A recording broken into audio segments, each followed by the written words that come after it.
Hi everybody, this is Umar from Simple Tutorials, and in this video we will be discussing how to fix Clipchamp not working in Windows 11. So make sure to follow till the end of this video and you will find your solution for this, and also head over to the link in the description to simply donate to our channel. It is going to be a huge help as well.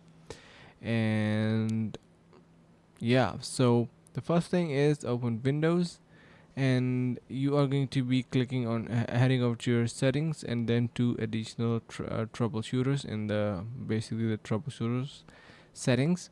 Once you are there, you are going to be running the troubleshooter. So basically some of the time you are going to be having your problem in the with your Windows. You can simply run your troubleshooter, so that is going to be updating and fixing and patching some of the issues into your Windows.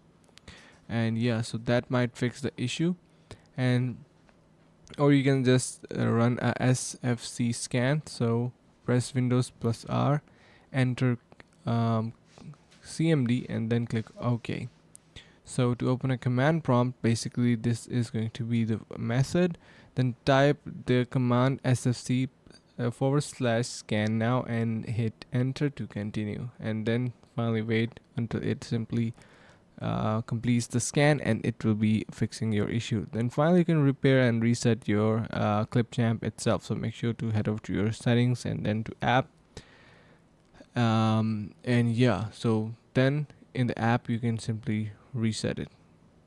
So that is going to be quite simple method that you can follow. And thank you so much for watching. Make sure to head over to the link in the description to simply donate to our channel. Thank you so much for watching.